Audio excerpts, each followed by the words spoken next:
প্রথমে আমি যেই শহীদদের রক্তের উপর আমরা দাঁড়িয়ে এই অভ্যুত্থান হয়েছে, যেই শহীদদের কারণে আমরা এই স্বাধীনতা পেয়েছি, তাদেরকে শ্রদ্ধা জানাই। কিন্তু একই সাথে অনেক শহীদ বাংলাদেশে রয়েছে। বহু বছর আগের থেকে আমি ৭১-এর কথা মনে রাখি, যখন এই ইপিআর আমাদের পক্ষে লড়াই করে ঝাঁপিয়ে পড়েছিলেন এবং পাক হানাবাহিনীর বিরুদ্ধে রক্ত তখন থেকেই দিয়ে যাচ্ছেন। এই ইপিআর পরে বিডিআর হয়েছে, তাদের এই ত্যাগ আমাদের মনে রাখা দরকার। বিডিআর ঘটনা যখন ঘটে তখন কিন্তু আমি সাংবাদিক হিসাবে সেখানে গিয়েছিলাম। তখন আমি ২ নম্বরে ওই লেকের পাড়ে একটা ড্রেনের মধ্যে লুকিয়ে ওখান থেকে ছবি তুলছি, উপর থেকে গুলি যাচ্ছে। যেই ঘটনাগুলি ঘটছে তখন আমরা পুরোপুরি জানি না, কিন্তু আস্তে আস্তে এই জিনিসগুলি আসা শুরু করে এবং তখন কিছু জিনিস বুঝি। তারপরে আমাকে যখন আটক করা হয়, আমি যখন কেরানীগঞ্জে যাই, তখন কেরানীগঞ্জে আমি অনেক বিডিআরের সাথে আমার দেখা হয়, আলাপ হয় এবং তখন প্রতি মাসে একটা ঘটনা ঘটতো যেটা আমাকে খুব বেদনা দিত। প্রতি মাসে কাশিমপুর থেকে শয়ে শয়ে বিডিআরকে আনা হতো কেরানীগঞ্জে ডান্ডা বেরি পড়ার কোনো নিয়ম আমাদের দেশে নেই, কিন্তু সেটাই হতো। তারা ওখানে থেকে রাতে থেকে তারপরে তাদের জেলে নেওয়া হতো, কোর্টে নেওয়া হতো, কোর্ট থেকে আবার ফিরে যেত। কোর্টের ভেতরেও তারা ঢুকতো না, কিন্তু এই প্রহসনটা অনেক প্রহসনের মধ্যে একটা প্রহসন। আমি এই কথাগুলি বলছি এই কারণে যে আমি নিজে যেই জিনিসগুলি দেখেছি সেটার কথা, তার মধ্যে আমি ছোট্ট কয়েকটা জিনিস বলবো, যেটা ওনারা অনেকগুলি যুক্তি বলেছেন যেগুলি একেবারেই পরিষ্কার। কি হয়েছে, কেন হয়েছে, কারাই ষড়যন্ত্র করেছে, কাদের স্বার্থে এই জিনিসটা করা হয়েছে, সেটা খুব পরিষ্কার, আমরা এখন জানি। আমি তখন জেলে থাকাকালীন নিয়মিত বিডিআরদের সাক্ষাৎকার নিতাম, কিন্তু একটা পর্যায়ে আমাকে আমার বন্ধু বান্ধব, আমার পরিবার এটা জানতে পেরে হুঁশিয়ার করে দিল। তারা বলল, এটা নিয়ে কোনো কিছু বলা যাবে না, অত্যন্ত স্পর্শকাতর, এটার ব্যাপারে কোনো কিছু বললে কেলেঙ্কারি হয়ে যাবে। কিন্তু সেই নোটগুলি আমার এখনো আছে এবং যাদের সাক্ষাৎকার নিয়েছি সেটার ভিত্তিতেই আমি কথাগুলি বলছি।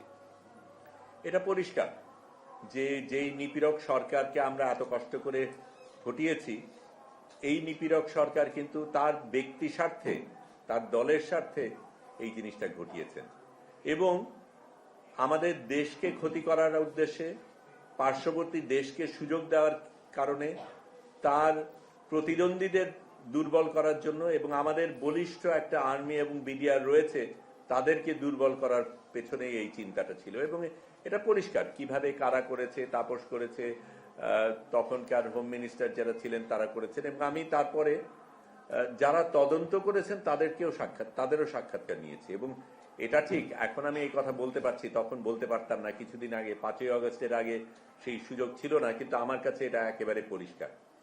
তার সাথে আমি ছোট্ট কয়েকটা জিনিস বলি আপনাদের বোঝানোর জন্য যে কি ধরনের মানুষগুলি এই কারাগারে ছিল। আমি প্রথমে সূর্যমুখীতে ছিলাম, তারপরে আমাকে ডিভিশন দেওয়া হয়। ডিভিশনে থাকলে একটা সুবিধা হয়, একটা বিছানা থাকে, একটা মশারি থাকে, মশারির জাল থাকে। আমার মশারির জালটায় অনেক ফুটা ছিল। সেখানে রিস্ক নিয়ে একজন, এবং আমি তার কথা বলতেই পারি, যে রিয়াদ হোসেন চৌধুরী বিডিআর, তার পিতা রশিদ চৌধুরী, থানা জেলা হবিগঞ্জ, ৩১২ নম্বর আসামি। উনি লুকিয়ে নিজের রিস্ক নিয়ে আমার মশারিটা নিয়ে যান, মশারিটা মেরামত করেন, ওটা ধুয়ে আবার দিয়ে দেন, আমি যাতে মশার কামড় না খাই। আমি দুধ খেতে পছন্দ করি বলে আমার জন্য দুধ নিয়ে আসেন। আমি এগুলি আমার জন্য করা হয়েছে বলে বলছি না, মানুষটা কিরকম ছিল সেটার কথা বলছি। আবার তার মাধ্যমে তিনি এখনো জেলে, এবং জেলে থাকার কারণে আপনাদের সামনে এই কথাগুলি বলতে পারছেন না। জেলে থাকার কারণে যার তিনি ব্যাটম্যান ছিলেন, মেজর শফিকুল ইসলাম, তার কথা বলতে পারছেন না যে সেই সময় শফিকুল ইসলামের স্ত্রীকে সে নিজের রিস্ক নিয়ে ওখান থেকে পালানোর ব্যবস্থা করে যাতে সে নিরাপদে বাইরে যেতে পারে।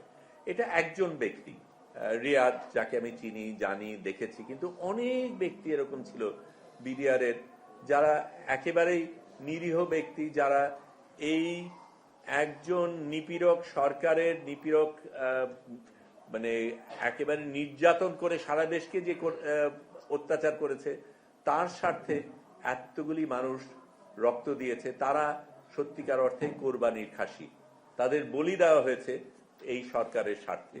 এবং এখন যেই জিনিসটা হচ্ছে সেটা যদি চলতে থাকে তাহলে এই কোরবানির খাসিদের আমরা রক্ষা করতে পারবো না। আমাদের দায়িত্ব রয়েছে আমাদের ভাই বোনদের প্রতি, যারা আমাদেরকে রক্ষা করেছে তাদের পাশে দাঁড়ানো।